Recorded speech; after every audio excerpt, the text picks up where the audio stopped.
Chapter 5.11 The Importance of Strong-Willed Females in Developing Integration.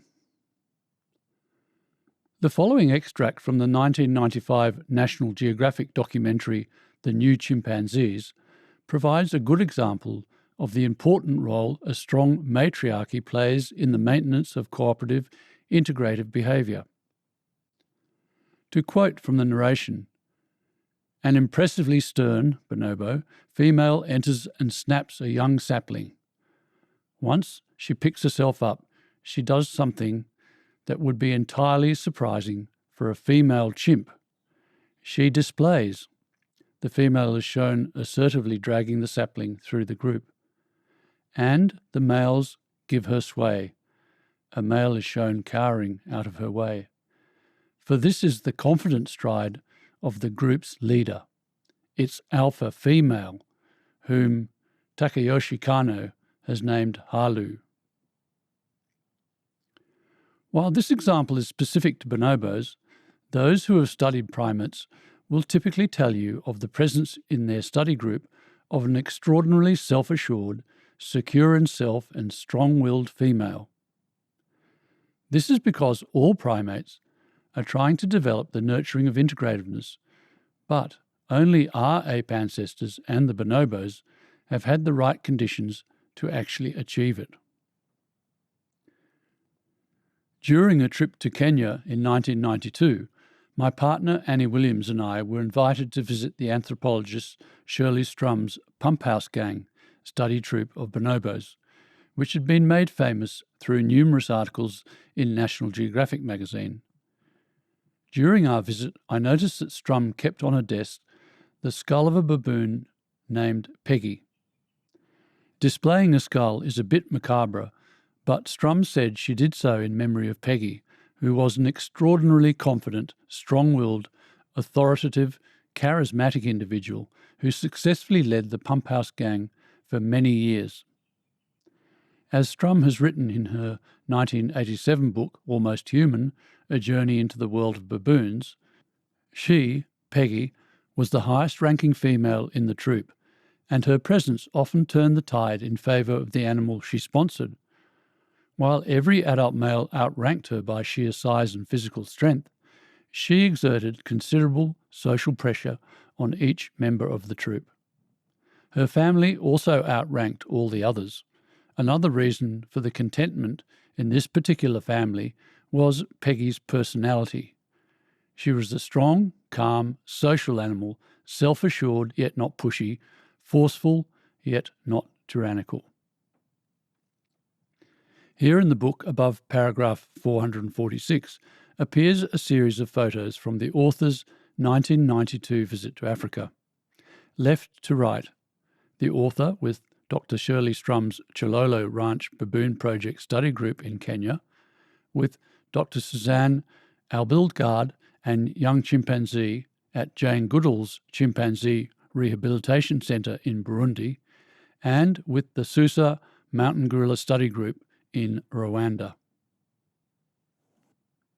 In her famous studies of gorillas, which she documented in her 1983 book, Gorillas in the Mist, the primatologist Diane Fossey described the strength of character that had to be developed to curtail male aggression, and the centred security of self needed to be an effective, love-indoctrinating mother, when she wrote about how the gorilla old goat was an exemplary parent, and that, as a result, her son Tiger was a contented and well-adjusted individual.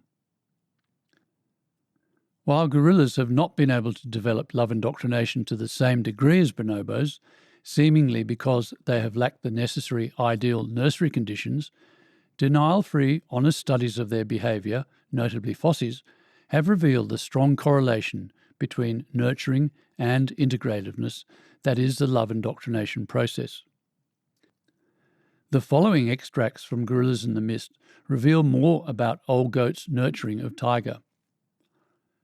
Like human mothers, gorilla mothers show a great variation in the treatment of their offspring. The contrasts were particularly marked between the gorilla mother's old goat and Flossie. Flossie was very casual in the handling, grooming, and support of both of her infants, whereas Old Goat was an exemplary parent. The effect of Old Goat's exemplary parenting of Tiger is apparent in the following extract. Like Digit, Tiger also was taking his place in Group 4's growing cohesiveness.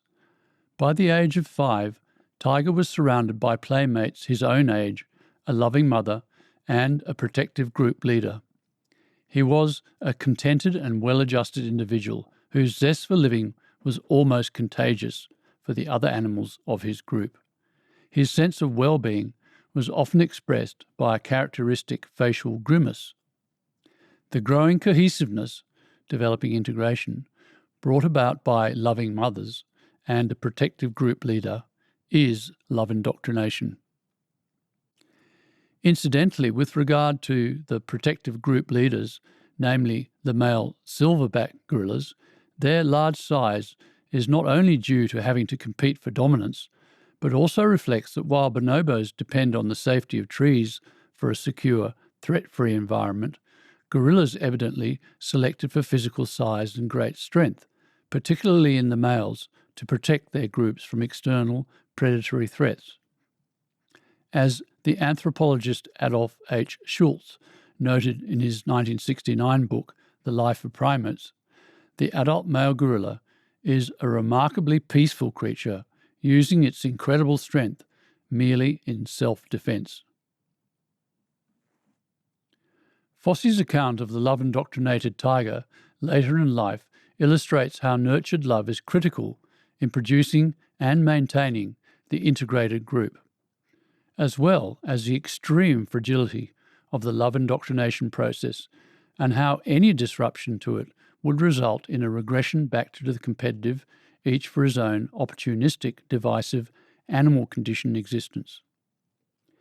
In her account, Fossey describes how the secure, integrative, loving tiger tried to maintain integration or love in the presence of an aggressive, divisive gorilla after the group's integrative silverback leader, Uncle Bert, was shot by poachers. The newly orphaned Quelly, deprived of his mother, Macho, and his father, Uncle Bert, and bearing a bullet wound himself, came to rely only on Tiger for grooming the wound, cuddling, and sharing warmth in nightly nests.